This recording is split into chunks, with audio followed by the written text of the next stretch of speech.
Anda, kata B.J. Habibie, masa lalu milikmu, masa depan milik kita berdua. Maksud abang, kau bayarlah utang kau tu. Umur saya 25 tahun, masih lajang.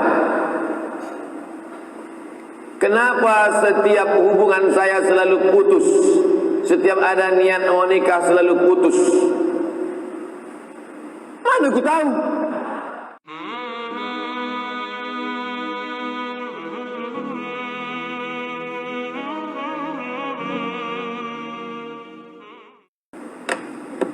Apa beda dijamin masuk surga bagi sahabat Nabi dengan kita umat ini juga nanti kan sama-sama masuk surga, Pak Ustaz? Iya.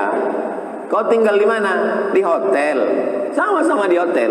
Tak saya sebutkan hotelnya, nanti jadi iklan gratis pula. Kau tinggal di hotel sana? Iya. Oh di hotel? Iya. Aku nih Pak Ustaz di Jakarta sama Joe Biden itu satu hotel kami. Joe Biden orang parlemen yang jadi presiden di Amerika. Kami satu hotel. Sama-sama satu hotel, cuman bedanya dia di suite room. Suite room yang di dalamnya ada kolam renang, kamar mandi, yang lampunya model begini kan hidup. Nah, hidup ya. Apa dipencet 3 kali tak hidup? Begitulah agak perbandingannya. Idza sa'altumullaha fas'aluhul firdaus. Kalau kau minta kepada Allah, mintalah surga yang paling tertinggi, namanya surga Jannatul Firdaus. Orang Arab menyebutnya Firdaus, orang Arab menyebutnya Al-Firdaus, orang Barat menyebutnya Paradise. Paradise itu Firdaus. Apakah sahabat Nabi itu dengan kita? Sahabat Nabi itu langsung masuk surga tak melewati neraka? Man qala la ilaha illallah Muhammadur Rasulullah dakhalal jannah. Siapa yang mengucapkan la ilaha illallah Muhammadur Rasulullah dakhalal jannah. Semua umat Muhammad sallallahu alaihi wasallam masuk surga. Nabi yang mengatakan. Datang sahabat bertanya, wa in zana wa in saraq, bagaimana kalau dia berzina? Bagaimana kalau dia mencuri? Kata Nabi, wa in zana wa in saraq, dia berzina, dia mencuri, tetap masuk surga. Pezina, pencuri masuk surga. Cuman dia obok-obok dulu di neraka. Masuk dulu ke dalam neraka sampai gosong, sampai hitam. Lalu kemudian dia seperti biji tanaman yang diletakkan di tepi sungai, kena cahaya matahari, dari biji hitam itu keluarlah tunas yang hijau putih. Begitulah penghuni neraka tadi masuk ke dalam neraka hitam, lalu kemudian dikeluarkan di tepi sungai surga. Akhirnya dia masuk juga ke dalam surga, tertulis di tengkuknya mantan penghuni neraka. Makanya nanti kalau bapak ibu masuk surga, carilah yang tengkuknya ada tulisan itu. Pas tengok tunggu, kau yang dibilang Ustaz Samad masuk lu. Kata dia, kau lebih besar pula lagi tanda sih. Makanya kita berdoa 7 kali pagi, 7 kali malam. Allahumma ajirna minan nar, Allahumma ajirna minan nar, Allahumma ajirna minan nar, Allahumma ajirna minan nar, Allahumma ajirna minan nar, Allahumma ajirna minan nar, Allahumma ajirna minan nar. Rabbana atina fid dunya hasanah wa fil akhirati hasanah wa qina azabannar. Kita maunya masuk surga, tak ada singgah-singgah di neraka. Caranya biar supaya tak singgah di neraka ini 2 saja.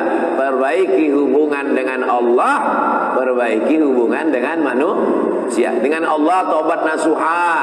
Tiap malam sembahyang sunat taubat, sembahyang sunat wudu, sembahyang sunat taubat, sembahyang sunat tahajud, sembahyang sunat hajat, sembahyang sunat witir tiap malam. Jangan sampai tinggal.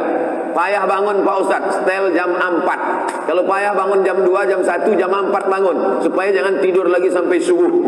Bangun jam 4, mandi, solat sunat wudu, solat sunat taubat, minta ampun pada Allah, bersih.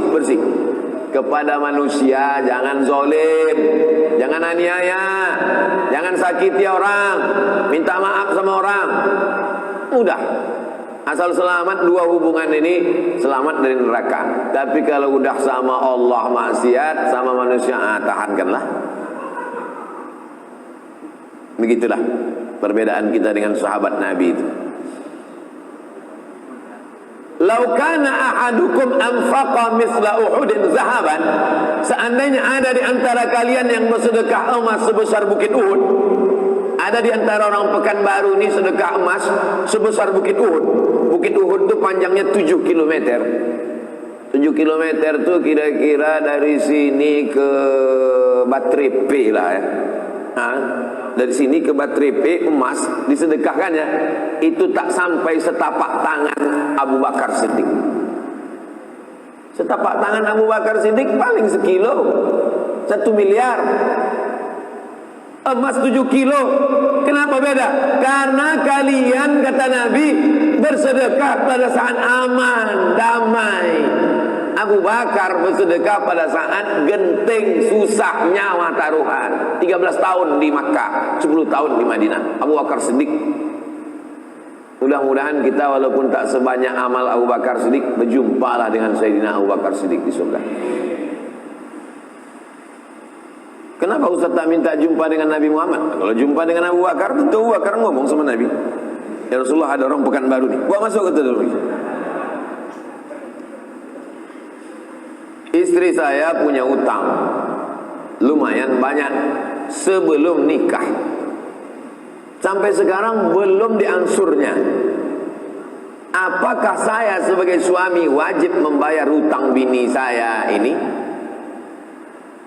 Kebetulan saya semalam melihat pesan Presiden B.J. Habibie ketika dia mau nikah dengan Ainun. Apa kata dia?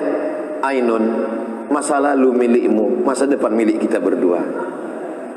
Nanti kalau kebetulan kalian nikah, bini kalian berutang, apakahlah ucapan B.J. Habibie tadi? Wang, sengaja ku diamkan, kalau ku ceritakan takut aku kau tak mau kawin sama aku.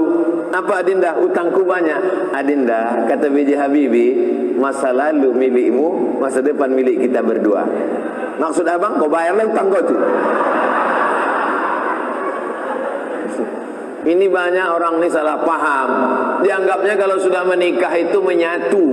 Dianggapnya kalau sudah menikah itu menyatu. Laki-laki salah paham, perempuan salah paham. Panggilnya bininya, istriku sini kau. Sejak akad tadi, maka surat nikahmu, surat tanahmu, surat mobilmu, surat rukomu, semua punya aku. Karena akulah surga dan nerakamu. Tidak begitu guys. Kalau kalian anak muda nikah dengan perempuan, maka si perempuan itu tetap punya hartanya. Ini ruko punya bapak dia, ini mobil hadiah dapat bonus dia dari kerja, ini gaji dia, itu punya dia. Tak bisa kau ambil, tak bisa kau gugat. Kau pula kerja selama ini sebelum nikah, punya tanah, ini juga punya engkau. Ini milik engkau, ini milik istrimu. Lalu apa bedanya? Di dalam harta milikmu ada punya istrimu. Di dalam harta punyamu ada hak istrimu. Tapi dalam harta istrimu tak ada hakmu. Ibu-ibu setuju?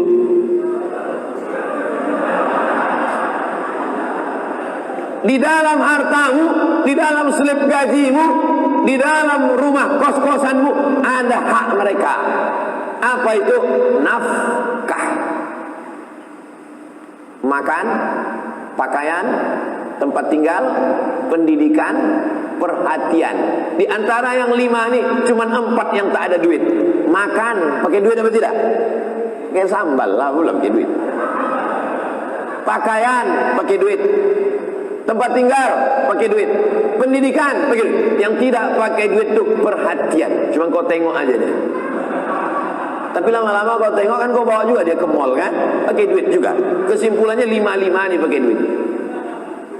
Jadi laki-laki memberikan nafkah kepada istrinya. Makan, pakai, tempat tinggal, pendidikan, perhatian. Nah, masalah dia punya utang tadi, wajib tak kau membayarkannya? Maka perempuan punya harta, punya tanggung jawab. Tidak wajib. Tapi kalau kau cinta, jangankan utangnya, nyawamu pun kan kau berikan. Betul kan? Ini mesti dipahami orang dengan baik. Kalau tidak, dia tak paham mana aturan. Main bola aja kita mesti tahu aturan. Mana kiper, mana back, mana striker, mana hand, mana outside. Mesti tahu itu. Kalau tidak nanti si laki-laki menipu perempuan, si perempuan menipu laki-laki. Laki-laki yang cerdas tapi jahat ditipunya perempuan. Kau jadi istriku, maka surat mobilmu, surat tanahmu serahkan sama aku. Karena surgamu di bawah tapak kaki. Iya, kasih bini bodoh tadi. Si perempuan yang pintar tapi jahat, gitu juga ke laki-laki. Karena kau sudah suamiku, maka kau wajib menanggung nafkahku. Ini surat-surat utangku semuanya. Laki-laki harus paham. Kalian harus ngaji. Bongak-bongak sedikit tak apa-apa, tapi jangan bodoh kali. Umur saya 25 tahun, masih lajang. Kenapa setiap hubungan saya selalu putus? Setiap ada niat mau nikah selalu putus. Mana aku tahu? Padahal niat saya baik, supaya tak terjadi dosa. Innar rizqa la yatlubul mu'min kama yatlubuhul maut. Rezekimu mengejarmu sebagaimana kematian mengejarmu. Rezekimu mengejarmu sebagaimana kematian mengejarmu. Lontong sayur saya pagi ini mengejar saya sebagaimana kematian mengejar saya. Istri itu rezeki atau tak rezeki? Rezeki. Maka calon istrimu itu mengejarmu sebagaimana kematian mengejarmu. Tapi tetap ada usaha dan ikhtiar. Jangan setelah ini anak-anak muda ini diam aja. Kau kenapa tak cari bini? Rezeki mengejar seperti kematian mengejar. Ada dulu kawan saya, umurnya waktu itu 42 tahun, masih lajang. Asal kumpul-kumpul pasti ditanya orang, kenapa tak kau kumpul bini? Kapan kau nikah? Tapi saya tak pernah bertanya sekalipun. Saya diam aja. Saya tak mau mempermalukan dia depan orang banyak. Sampai akhirnya pas kami berdua tak ada orang lain, aku tanya dia. Saya manggil abang karena kakak kelas saya. Ada tak perempuan yang cantik nampak abang? Itu perlu ditanya dulu. Mana tahu jawaban dia, laki-laki yang nampak aku cantik, ya kan? Jadi saya tanya. Pas tak ada orang saya tanya, ada tak orang di Pekanbaru ni yang abang nampak cantik? Ada, kata dia. Mana orangnya? Coba tengok fotonya. Saya tengok. Oh, cantik memang. Di mana rumahnya? Rumah dia di sini, daerah sekitar sini juga. Besok pagi jam 10 kita berdua datang ke rumah. Saya tak mau ngejek-ngejek orang. Besok pagi jam 10 kita datang ke situ. Datanglah kami berdua.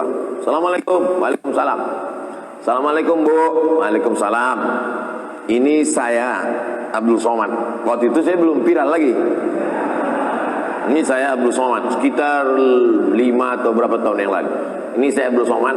Ini abang saya, kami sama-sama lama. Dan ini orang baik Bu. Anak ibu ada hubungan tak sama laki-laki lain? Tak ada. Niat kami ini baik. Kalau memang cocok kami mau minang anak ibu. Tapi sesuai dengan adat istiadat kita di bumi lancang kuning, kami tanya dulu. Kalau memang cocok nanti keluarga kami akan datang. Ayolah kami musyawarah dulu. Jadi antum, ada tak perempuan cantik nampak antum? Cuman jangan antum bawa saya. Kalau saya antum bawa nanti saya diterimanya. Antum bawa Ustadz Al-Nob, Ustadz Majiriansah, Haji Endar, Haji Endar ini pun bahaya juga nih. Yang kira-kira tidak terlalu membahayakan lah. Jadi tak usah terlalu banyak teori. Nikah ni tak usah terlalu banyak teori begitu gini. Nah, langsung to the point. Sipak gol, tak gol cari gawang lain. Jadi banyak orang sekarang berteori-teori. Itu tadi yang saya ceritakan itu true story, kisah nyata. Gitu juga kalau nampak saya ada jamaah begini begono, begini begono, begini begono, saya tanya mana? Kita datang. Apa boleh bertasbih, berzikir, beristighfar saat khotib Jumat berkhutbah? Macam tak ada waktu lain. Idza quri'al Qur'an, kalau kau dengar baca Quran, fastami'u lahu, dengar baik-baik, wa ansitu, diam, la'allakum turhamun, mudah-mudahan kau dapat rahmat. Saya sedang ceramah, pas saya sedang ceramah, adalah orang tepat di depan saya tu baca Quran, pas di muka saya, dia baca Quran. Saya bilang, kau kalau mau baca Quran pergi kau ke sana. Yang di muka aku nih kau baca Quran. Macam menantang betul dia. Kita ini bukan laptop core to duo yang bisa dua-dua sekali kerja. Kita ini perlu fokus dengarkan khutbah itu baik-baik. Tapi kalau ada orang mendengar khutbah tasbihnya sambil berjalan, itu sesungguhnya dia sedang zikir sir. Zikir itu ada zikir jahar, la ilaha illallah, la ilaha illallah, la ilaha illallah, namanya zikir jahar. Ada namanya zikir sir. Zikir sir itu tak berbunyi. Letaknya di mana? Dalam ismul mufrad. Allah Allah Allah Allah Allah Allah Allah Allah Allah Allah Allah Allah. Itu makanya kadang ada orang duduk tasbihnya, mulutnya tak ada gerak. Itu namanya dia sedang zikir sir, zikir khafi di dalam, tak putus. Allah Allah Allah. Dalilnya apa? Alladzina yadhkuruna Allah.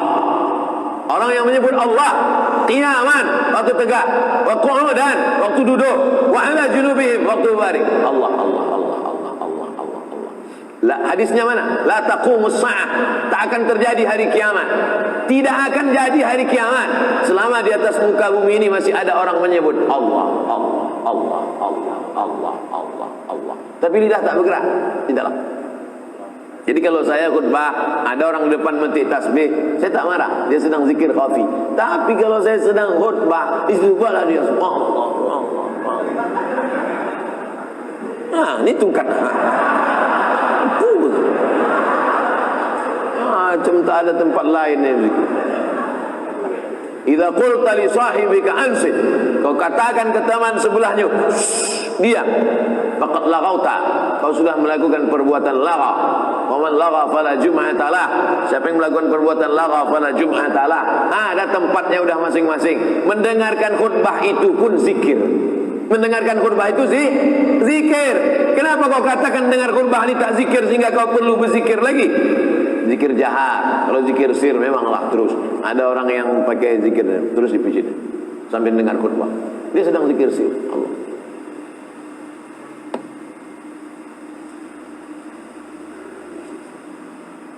Saya tak pernah bertanya masalah bunga menabung di bank konvensional. Tak dikasih bunga pun tak apa-apa. Tapi pihak bank tetap ngasih bunga. Kau menabung dikasihnya lah bunga. Di Pekanbaru tak ada alasan untuk tidak menabung di bank syariah. Bank Riau Kepri Syariah, Bank Mandiri Syariah, BRI Syariah, BNI Syariah. Kecuali kau tinggal tak di mana, di Australia atau tak di mana. Di Australia pun ada bank syariah. Kau tinggal tak di mana, entah di kutub utara, entah kutub selatan, tak ada di situ bank syariah. Hanya ada bank konvensional. Tak boleh menyimpan duit di rumah, takut dikhawatirkan datang perampok mudarat. Kau di mana nyimpan duit? Di bank syariah Pak Ustaz, di bank konvensional Pak Ustaz. Kenapa tak di bank syariah? Tak ada di kampung kami bank syariah, yang ada bank konvensional. Kenapa tak kau simpan di rumah? Takut pencuri. Pencuri tak ada Pak Ustaz. Terus biniku Pak Ustaz.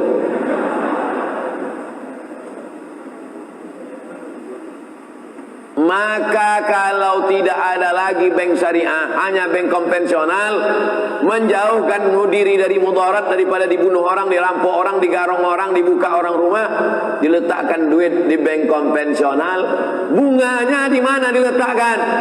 Bunganya tak boleh dibuang ke laut, bunganya tak boleh dibakar, bunganya bunganya diserahkan ke masalih ammah. Masalih ammah, kepentingan umum. Begitu dalam kitab Fatawa Mu'asirah. Sudah diterjemahkan ke bahasa Indonesia, dicetak oleh Gema Insani Press Jakarta GIP. Ditulis Syekh Yusuf Al-Qaradawi. Fatwa-fatwa kontemporer 3 jilid Syekh Yusuf Qaradawi. Di antaranya fatwa tentang bunga bank diserahkan ke lembaga yang dinikmati masalih ammah masyarakat umum. Panti jompo, anak yatim, fakir miskin. Bingung kami gimana Pak Ustaz? Serahkan ke Ustaz Al-Noh. Yayasan Tabung Wakaf Umat. Jadi dipakai untuk kepentingan umum. Tak ada pribadi kami, tak ada. Kami tak ada kepentingan. Tidak kepentingan pribadi, tidak sosial, tidak politik, tidak ekonomi. Murni untuk umat. Assalamualaikum Ustaz. Waalaikumsalam. Saya Azril Muhammad Rizki, umur 14 tahun, dari Masjid Syuhada Damai Langgeng. Ustaz belum lama ini menyampaikan kajian di sana. Mohon doanya untuk saya agar bisa istiqomah menghafal Quran. Hafalan saya 15 juz. 14 tahun dia, 15 juz. Itu saja Ustaz. Jazakallah khair. Ada pula gambar orang senyum di ujung. Nanti kita doakan anak ini dan anak-anak kita semua insyaallah. Ala hadhihi niyah al-Fatihah. A'udzubillahi minasyaitonir rajim. Bismillahirrahmanirrahim. Alhamdulillahirabbil alamin. Arrahmanir rahim. Maliki yaumiddin. Iyyaka na'budu wa iyyaka nasta'in. Ihdinas siratal mustaqim. Siratal ladzina an'amta 'alaihim ghairil maghdubi 'alaihim waladdallin.